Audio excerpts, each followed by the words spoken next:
প্রেরণা সেটা প্রায়ত আমরা মনে রাখি না। আমরা সবাই গীতা অধ্যয়ন করে ঠিক কত কত ব্যাখ্যা হয়েছে গীতা। একদা সত্যি বলতে আমি খুব গীতার যত রকম ব্যাখ্যা আছে আমি পড়তে শুরু করি, আমার খুব ভালো লাগে এবং খুব একটা অনুসুপ্ত ছিল। ওয়ান সাইড এসে জন্মা গীতা, শিবরন্দের এসে জন্মা গীতা, আর কোনো ব্যাখ্যা স্পষ্ট করতে পারি না। মনে হয় যে চেতনায় একদা গীতা দিয়েছিল আমাদের, সেই চেতনা আবার গীতার ব্যাখ্যা করছে।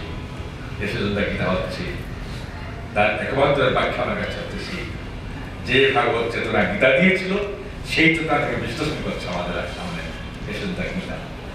সেই গীতার যে আসল ভূমিকা যেটা,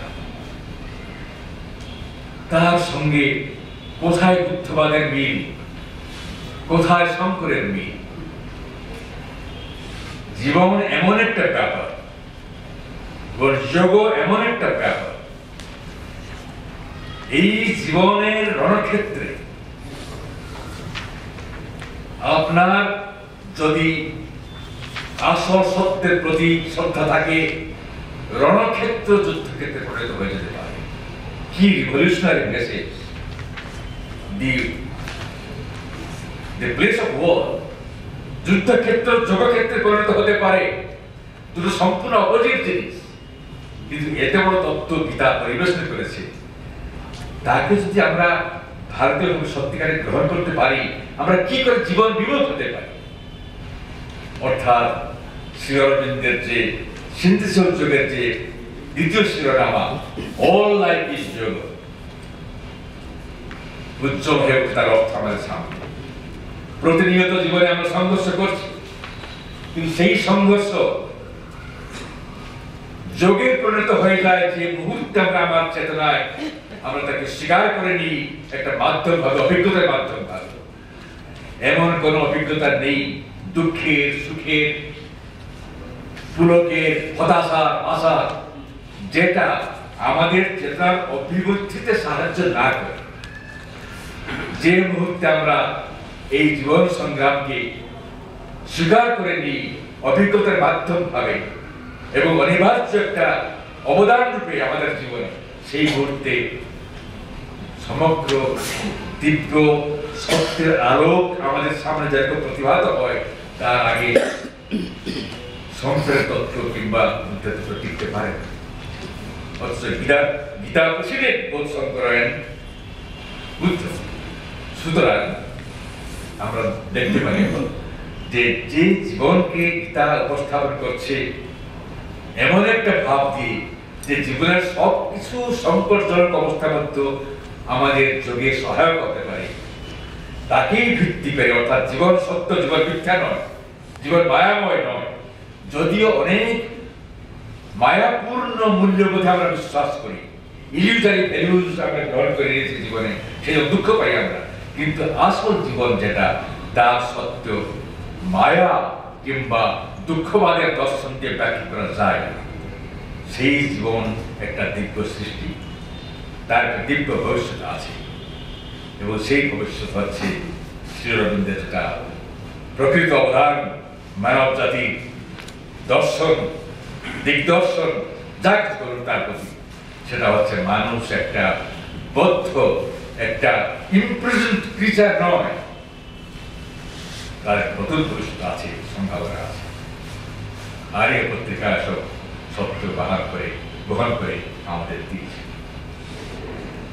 তবে বই ভাবে যদি বেরোতো, প্রথমে খুব বেশি লোক পড়তে পেত না।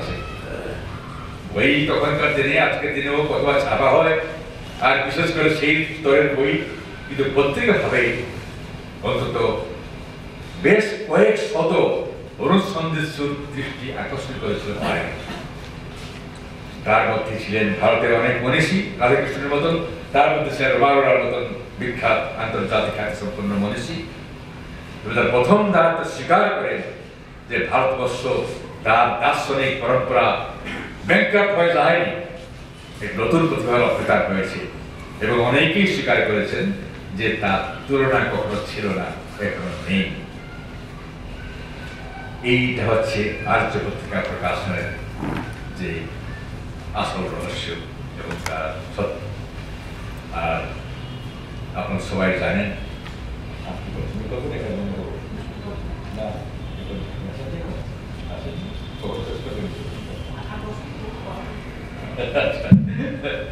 10 মিনিট বলতে আমাকে বলা হচ্ছে।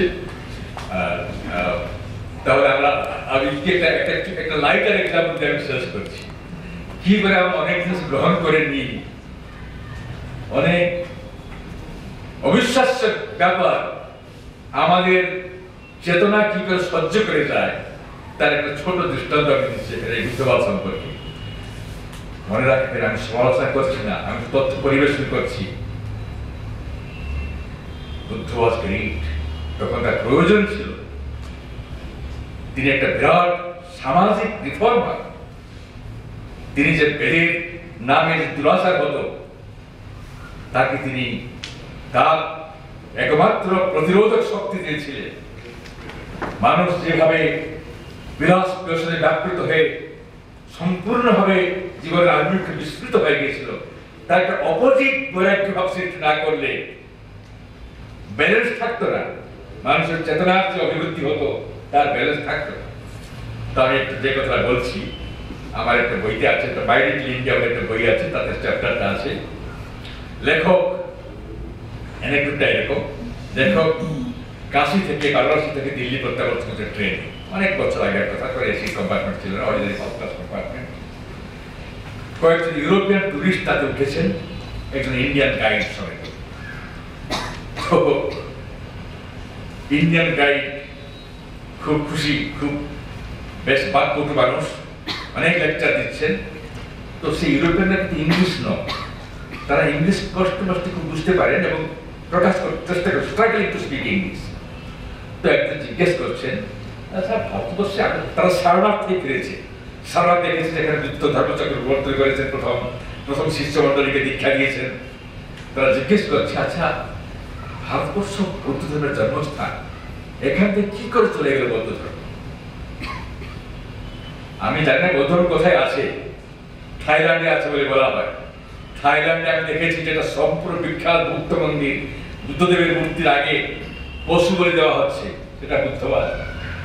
আমি বলতে আজকে সেটা কি কেন কভারি পশু বলি বুদ্ধের মূর্তির আগে, জীবে অহিংসা, যে জীবে দয়া, যার প্রথম নীতি।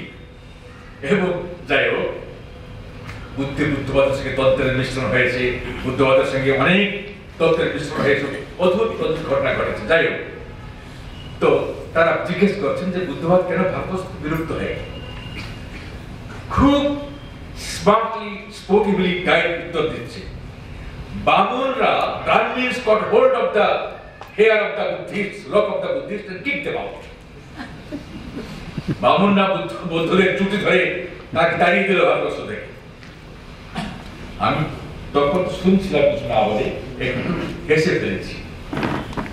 তখন লক্ষ্য করেছে যে তাদের মুখপাত্র যে টুরিস্টদের, কিংবা সে নিজে যে গাইড, আমি ঠিক মনে নেই এখন, আমাকে বলছে চুটি আপনি হাসলেন কেন?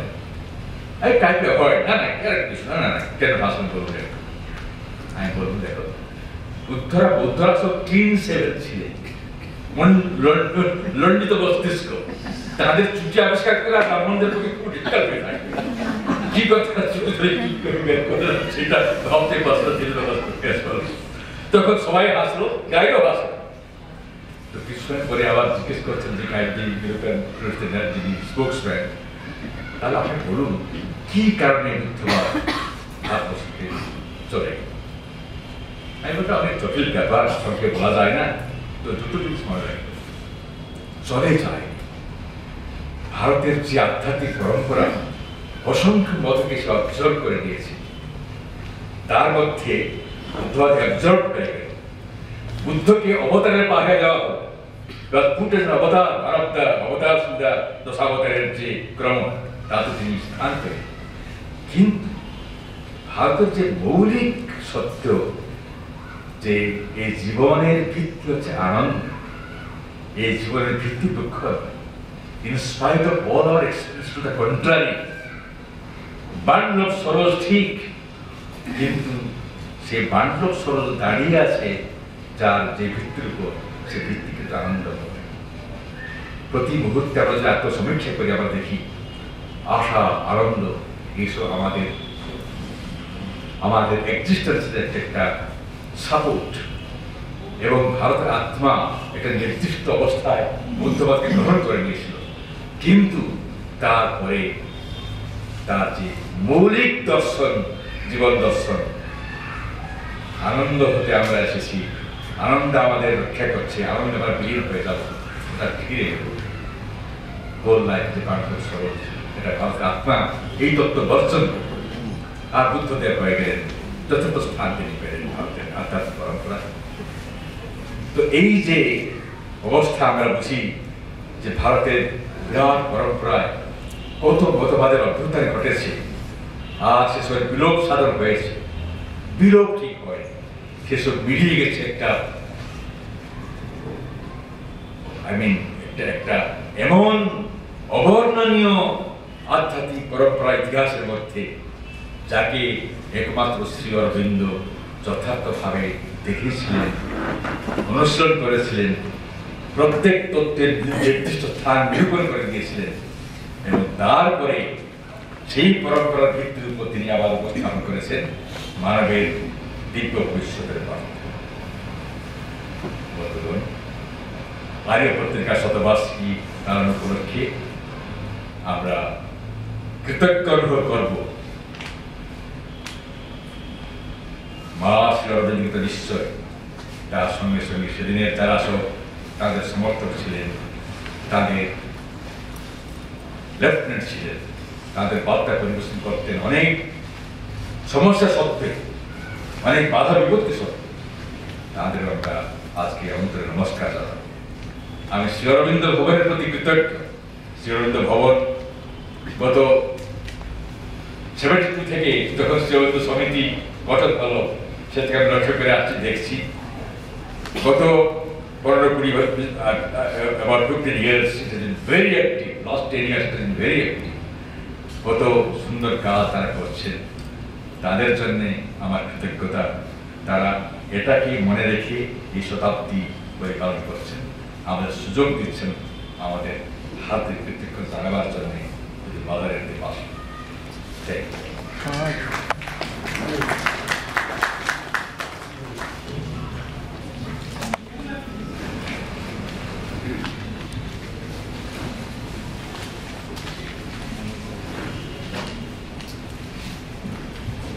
We convey our heartfelt thanks to Manoj, who just now has given us a very nice talk, enlightening a few aspects of the subject. As we are slightly late, we are directly switching over to the first academic session